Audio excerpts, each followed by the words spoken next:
Hallo und willkommen auf unserem Kanal. Wir sind Anna und heute werden wir über die strange things that happened. Warte mal, das sage ich auf Deutsch.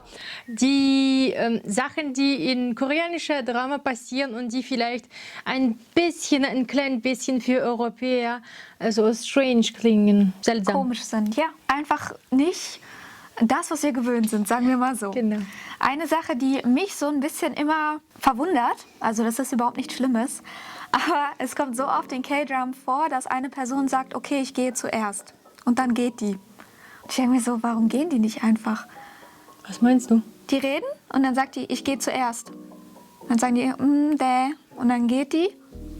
Aber warum müssen die das? Die kündigen sehr viele Sachen an. Oder wenn die nach Hause kommen, ich bin zu Hause. Komm doch rein, einfach rein und sag Hallo. Ja. Oder Ja, wenn die gehen halt, sagen die auch, ich gehe jetzt. Oder Ich gehe, ne? die Ich kündigen schließe. Sachen halt immer vorher an, wo wir Europäer das einfach machen. Und dann sehen die Leute das ja. Ja, Ich oder du weiß sagst nicht. Tschüss einfach, ne? Ja, Anstatt zu genau. sagen, ich bin weg. Also ich weiß, dass das vielleicht so ein bisschen mit der Hierarchie zu tun hat in Korea. Du kannst halt als jüngere Person nicht einfach dich umdrehen und weggehen. Also ich weiß nicht, vielleicht ist das nur für mich so merkwürdig. Ihr versteht vielleicht gar nicht, worüber ich rede. Das kann auch sein. Aber das ist mir so krass aufgefallen, dass die halt so oft Sachen ankündigen, bevor die das machen. Und ich mir so dachte, tu das doch einfach. Das nimmt doch voll viel Zeit in Anspruch, das jedes Mal zu sagen erstmal.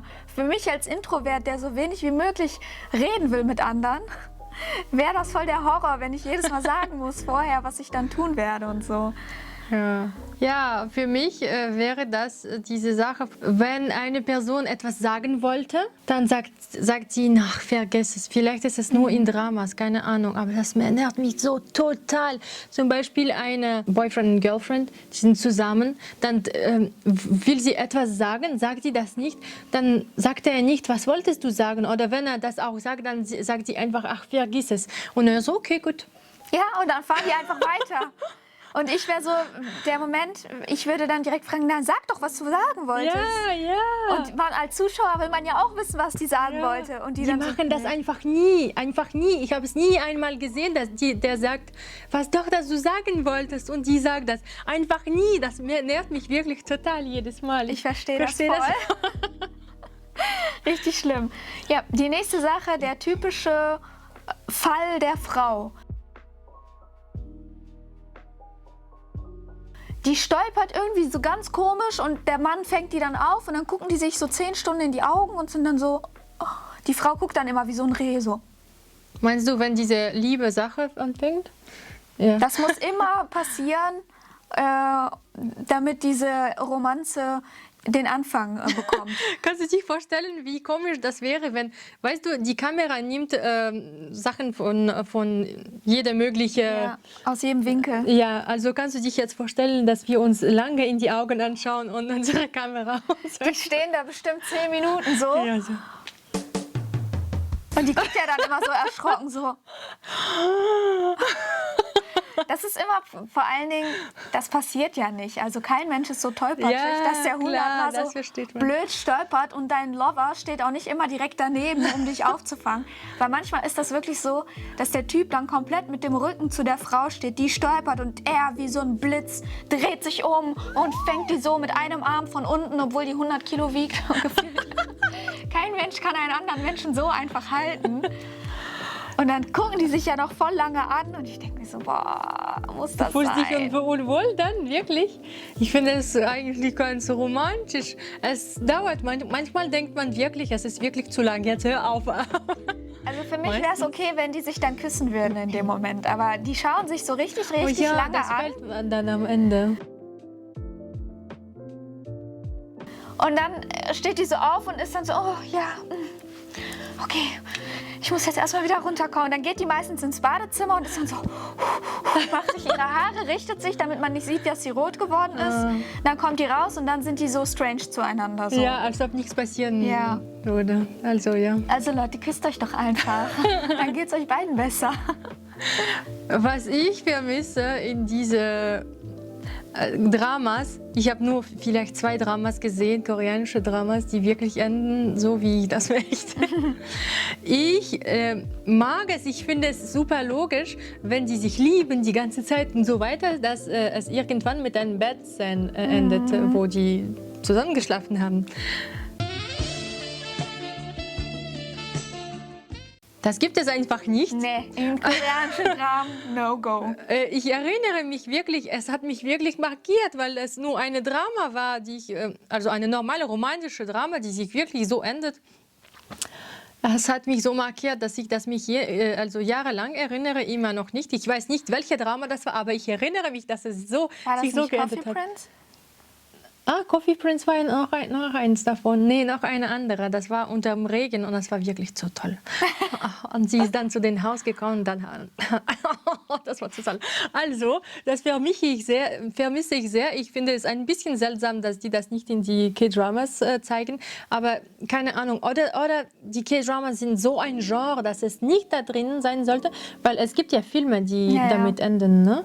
Zum Beispiel My Partner, oder wie heißt es? Keine Ahnung. Weiß ich nicht. Es war ein toller Film, ein koreanischer Film. Wenn du das nicht angeschaut hast, dann solltest du das wirklich anschauen. Was ich immer komisch finde, ist also grundsätzlich immer dieses Klischee in K-Dram.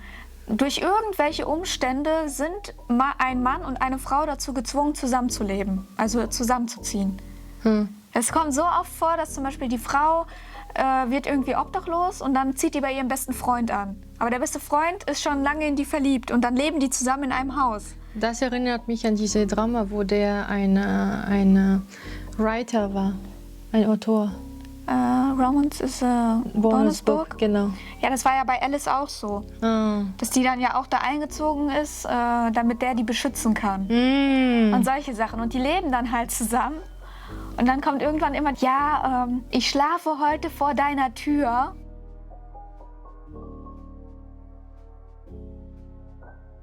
Ach ja. So.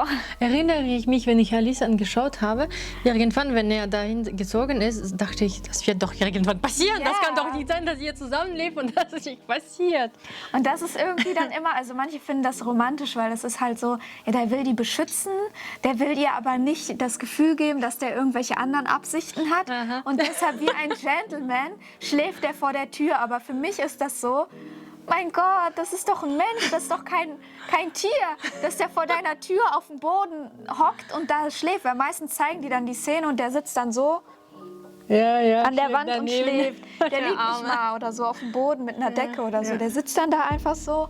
Und die kommt dann immer am nächsten Morgen raus, macht so die Tür auf und ist dann so, oh mein Gott, hast du die ganze Nacht hier verbracht? Das erinnert mich wieder an Twilight. Ja, ne? Das ist auch so eine Sache, die ich nicht so ganz verstehe. Wobei Koreaner schlafen ja viel auch auf dem Boden. Vielleicht hat es auch ein bisschen was damit zu tun, dass das für uns so ungewöhnlich ist, wenn jetzt jemand da einfach auf dem Boden hockt, weil ja, wir schlafen in ganz normalen Betten. Viele Koreaner ja mittlerweile auch. Aber diese Tradition ist trotzdem so ein bisschen geblieben. Ich habe sogar mal gehört, dass so ein koreanisches Kind kannst du hinlegen, wo du willst, es wird einfach da einschlafen, weil die das gewohnt sind, einfach sich auch auf den Boden zu legen, weil die haben ja überall diese beheizten Böden, Fußbodenheizung. Deshalb ist das auch überhaupt nicht schlimm. Du drehst dich um, das Kind schläft schon auf dem Boden. Voll cool. Ja, das war noch so eine Besonderheit, die mir da immer aufgefallen ist an K-Dram. Ich habe eine letzte vielleicht. Ich weiß nicht, wie viel ich bisher gesagt habe. Aber der Piggyback, ja, das passiert hier nicht in Deutschland, dass jemand getragen wird, wenn er entweder betrunken ist oder sich irgendwo wehgetan hat oder was anderes. Aber sogar ältere Menschen werden so getragen, ne? Mit 30, 40.